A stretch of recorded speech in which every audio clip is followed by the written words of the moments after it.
विद्यार्थियों नमस्कार। कविता पाठ के सिलसिले में आपका बहुत बहुत स्वागत करता हूं। कालूलाल कुलमी मेरा नाम है। के की हिंदी के नाम से मेरा चैनल है। यूट्यूब पर आप जब भी चाहें विजिट कर सकते हैं। कविताएं हम लोग पाठ करते रहते हैं और अपलोड करके रखी है बहुत सारी कविताएं। आपको जब भी समय मिले आप प्लीज़ विजिट कीजिए और कविताएं सुनिए। आपको निश्चित रूप से अच्छा लगेगा। और आर्टिकल भी हैं, कहानियां भी हैं। आप जो भी सुनना चाहें प्लीज ज्वाइन कीजिए। राम प्रकाश कुशवाहा को शायद आप जानते होंगे। उस तरह से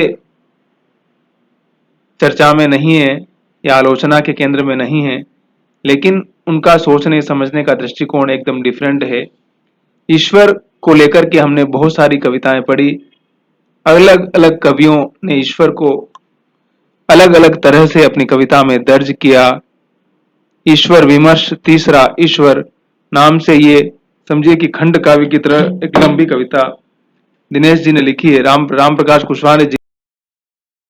दिनेश कुशवाहा जी अलग हैं, राम प्रकाश कुशवाहा जी अलग हैं, जो गाजीपुर के पास एक सरकारी कॉलेज में प्रिंसिपल से रिटायर्ड हुए हैं और आजकल बनारस में रहते हैं और सभ्यता विमर्श पर महत्वपूर्ण पुस्तकें लिख रहे हैं। उनका ब्लॉग भी है सभ्यता विमर्श के नाम से, आप चाहे तो वहां जाकर के भी पढ़ सकते हैं। दिनेश कुशवाहा जी अलग कवि हैं और राम प्रकाश कुशवाहा जी अलग हैं, इसलिए इसको लेकर के कंफ्यूज मत होइएगा प्लीज। मैं ये इतना बड़ा खंड काव्य तो नहीं पढ़ूंगा, लेकिन ईश्वर के बारे में जो कुछ कुछ धारणाएं हैं कुछ अंश पढ़ूंगा और आपको अच्छा लगेगा। नया विचार, नई सोच किस प्रकार से कवि हमारे सामने प्रस्तुत करता है। राम प्रकाश कुशवाहा की कविता है ईश्वर विमर्श तीसरा ईश्वर। जब ईश्वर था ईश्वर तब भी नहीं था सच, क्योंकि कंस और दुर्योधन था और उनका देखा पाया और दिखाया सच की यहाँ कहीं भी नहीं है ईश्वर। तब मनुष्य था और प्रकृति थी, यद्यपि मनुष्य भी नहीं था और प्रकृति भी नहीं थी। ईश्वर भी नहीं था सिर्फ कंस और दुर्योधन को छोड़कर। जबकि ईश्वर नहीं है था मात्र एक विचार, क्योंकि मनुष्य ही था और प्रकृति थी और कहीं भी नहीं थे कंस और दुर्योधन। मात्र एक विचार, एक ब्रह्म के अतिरिक्त, जैसे कि कहीं भी नहीं था मनुष्य, सिर्फ जीवन था, सिर्फ जीवन था। कविता आस्था को खंडित नहीं कर रही है, उसको परिमार्जित कर रही है। आस्थावान होना बहुत ही अच्छी बात है, लेकिन अंध आस्थावान होना अच्छी बात नहीं है। और अपने विचारों को और अपनी सोच को सुधारना मनुष्य के लिए, मानव समाज के लिए बहुत जरूरी है। शायद कविता कुछ ऐसे ही तथ्य और सत्य को हमारे सामने प्रस्तुत करती हुई नजर आती है। जबकि दुर्योधन भी था ईश्वर अपराधी ईश्वर। अपराध यह कि ईश्वर होकर भी ईश्वर की तरह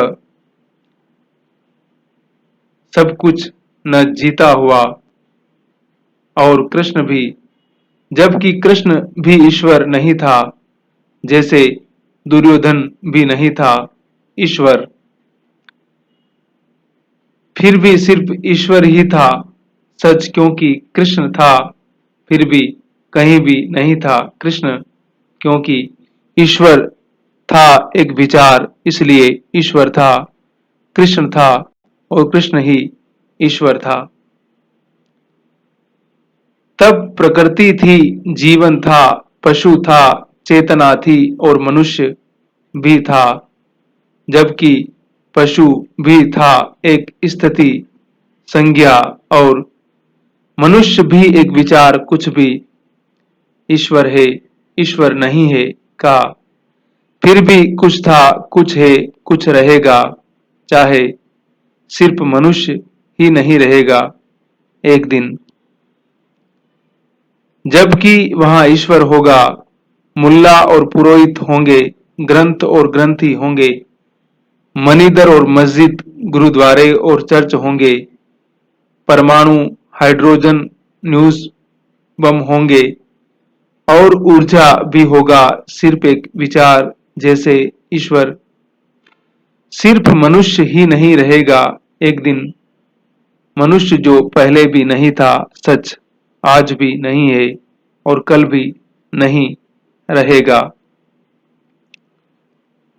वैसे ही जैसे एक भयानक झूठ होगा ईश्वर, एक भयानक विचार सब कुछ को निरर्थक करता हुआ, सब कुछ को करता और करवाता हुआ।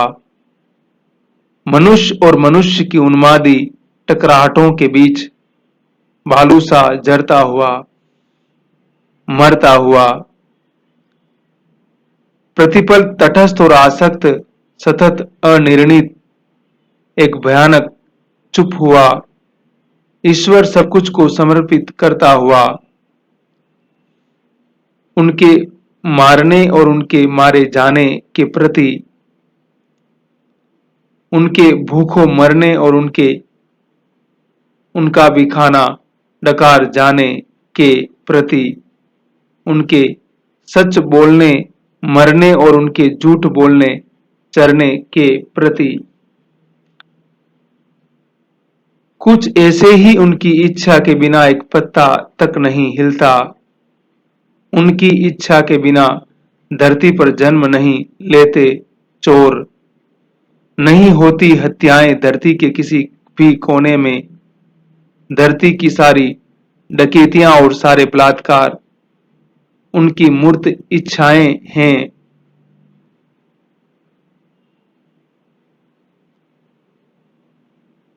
तो इस दुनिया में अमानवीय और क्रूर जो कुछ भी घटित हो रहा है, सब ईश्वर की इच्छा है। इस प्रकार ईश्वर क्रूर और पापी हैं। ईश्वर जो अशिक्षित, अनपढ़ और गंवार है, अपराधी, व्यभिचारी, निरंकुश और स्वेच्छाचार है। उनके नाम पर होने वाले धरती के सारे अपराधों के पीछे इच्छाएं हैं और इच्छाओं के पीछे ईश्वर। अब देखिए, ईश्वर को मैंने कहा ना कि वो अलग अलग तरह से स्पष्ट करने की कोशिश कर रहे हैं। कविता बहुत लंबी है, मतलब किसी आख्यान की तरह है, और एक कवि अगर इसको डिफाइन कर रहा है तो उसके पीछे कुछ न कुछ तो तर्क होगा ना।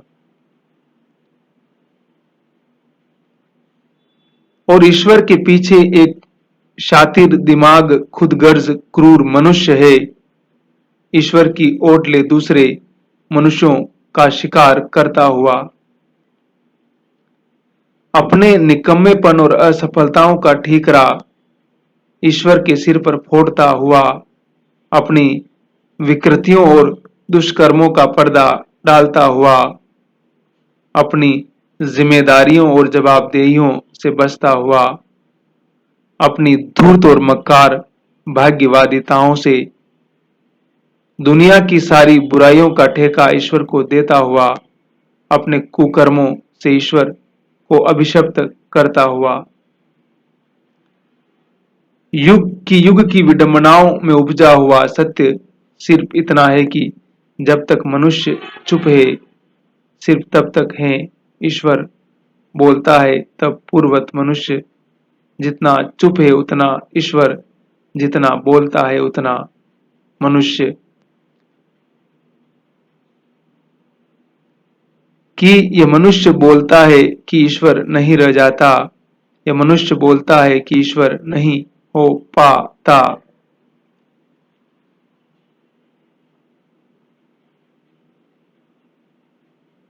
अपने गलत होने के विरुद्ध अभी तक ऐसे ही कुछ भी नहीं बोलेगा ईश्वर, मनुष्य न होता हुआ अभी तक कुछ भी न जानेगा ईश्वर, मनुष्य न बन पाता हुआ। कि यहाँ सिर्फ न जानता हुआ ही ईश्वर है और जानता हुआ ही मनुष्य, वैसे ही जैसे न जाना गया है ईश्वर और जाना हुआ ही मनुष्य,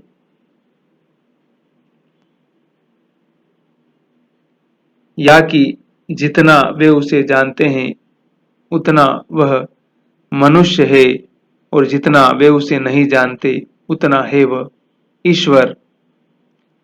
जैसे कि अभी इस पल तक वह ईश्वर था, ईश्वर की तरह सोचता और गुमनाम, अरबों खरबों नाम आम सामान्य चेहरों में से एक, ईश्वर की तरह सर्वव्यापी किंतु अनाम, न कुछ कहता हुआ न कुछ कहलाता हुआ, न छपता हुआ न लिखता हुआ, न लिखा जाता हुआ, न ही दे पाता हुआ वक्तव्य।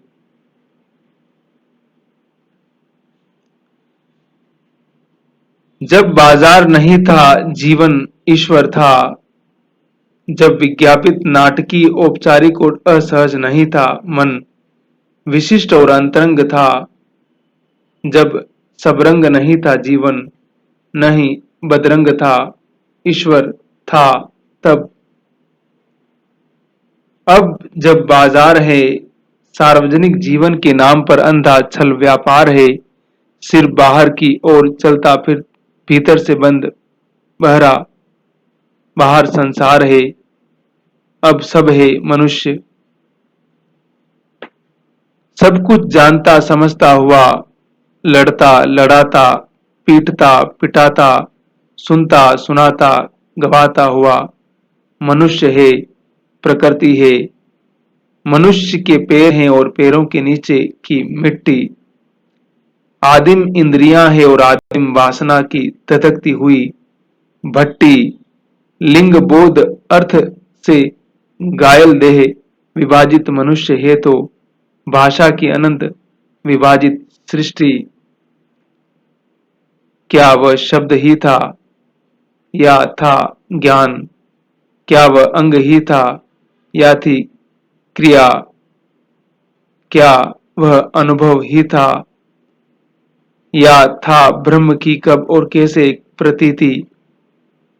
ईश्वर और मनुष्य स्त्री और पुरुष में बदलकर एक भयानक सच की तरह झूठ से सिहरा गई थी।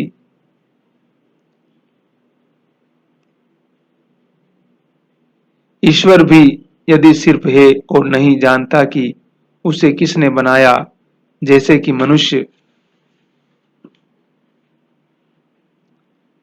यद्यपि भाषा के ईश्वर को तो मनुष्य ने ही, अज्ञान वहां भी है और अज्ञान यहां भी, ज्ञान वहां भी है और ज्ञान यहां भी, और सब सिर्फ बना रहे हैं, बने हैं प्राथमिक ब्रैकेट प्रकृति और द्वितीयक भाषा सृष्टि पर्यंत। ईश्वर और भगवान, गॉड ऑलमाइटी, खुदा और अल्लाह और मनुष्य कहीं नहीं, वैसे ही जैसे कहीं नहीं है हर कहीं ईश्वर। जैसे कि मनुष्य उन ईश्वरों अवतारों और पैगंबरों से भी पहले मनुष्य वहां भी था और यहां भी है मनुष्य। जबकि प्रकृति जीवन में बदल चुकी है और जीवन चेतना में, जबकि चेतना विवेक में बदल चुकी है और विवेक व्यक्तित्व में, व्यक्तित्व चरित्र में बदल चुका है और चरित्र सम्मान में, जबकि चेतना मनुष्य में बदल चुकी है और मनुष्य ईश्वरी में, जबकि प्रकृति है जीवन और प्रकृति है चेतना, जबकि प्रकृति है मनुष्य और प्रकृति है ईश्वर, जबकि प्रकृति है सजीव और प्रकृति है सचेतन, जबकि प्रकृति है मानवीय और प्रकृति है ईश्वरीय। जबकि सिर्फ प्रकृति है और कहीं भी नहीं है ईश्वर, वैसे ही जैसे सिर्फ ईश्वर है और कहीं भी नहीं है प्रकृति। जबकि प्रकृति मनुष्य में बदल चुकी है और मनुष्य ईश्वर में, जबकि जड़ चेतन में बदल चुका है और चेतन विचार में, जबकि विचार अनुभव में बदल चुका है और अनुभव स्मृति में। जबकि स्मृति ज्ञान में बदल चुकी है और ज्ञान निर्माण में,